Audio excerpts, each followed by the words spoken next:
Yerp, it's Perp back with another video, and I just got done watching Totally Killer. This is a brand new slasher coming out of Blumhouse, and it's streaming on Amazon Prime right now.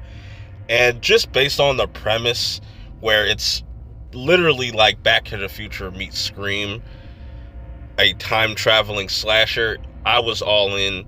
The whole premise was very unique to me.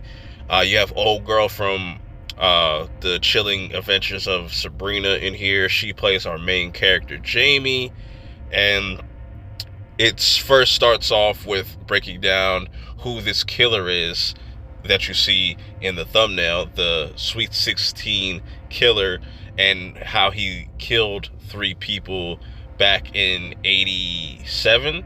And the people that ended up dying back then were the best friends of Jamie's mom, Pam. She is the last survivor of that group, and it's Halloween. And I liked how this whole movie was set up, with it being at Halloween, her mom being very overprotective, making sure she is okay, and how carefree she is, I'm talking about Jamie, not really caring too much about what happened to her mom back in 87, which ends up kind of blowing up in her face because on this night, her mom ends up getting killed by this killer not without putting up a good fight. And I really like that. But what I really liked about this movie overall is the humor. It is very fucking funny. There's a lot of jokes inserted. It's a clash between like the 80s and the current day kind of humor clashing with one another. So now Jamie is kind of really depressed and missing her mother. Then there's this idea that comes up in the movie with her best friend, because her mom was working on this idea for a time machine, and she pretty much kind of completes this.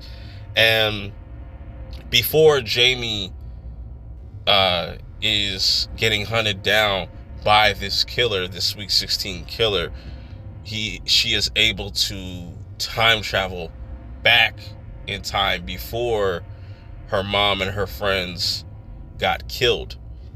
And that to me was really fascinating, how that came about, and not being so sure if the time travel thing was going to work, but she was thinking like, maybe, I think her best friend was thinking about this, like, what if we could go back in time and stop this stuff from even happening? And that's pretty much the premise of this story, where Jamie is now back in the 80s, and she's seeing a younger version of her mom, and they're pretty much like the Mean Girls. Her mom was Regina George, like she was the queen bitch of the whole entire school, and she has a lot of skeletons in her closet, and she's seeing how her mom used to be, and it's completely different for what she knows now, and this overprotective mom, and her trying to help prevent all these deaths and not seemingly being able to do that efficiently, but it's also changing things in the present. It's very creative how they did it, and the reveals and who the killer actually is, I really like that. That was pretty unique. They kind of allude to like Scream, but that was before Scream was even a thing. And I like that she references Back to the Future and like how nonchalant people were in the 80s.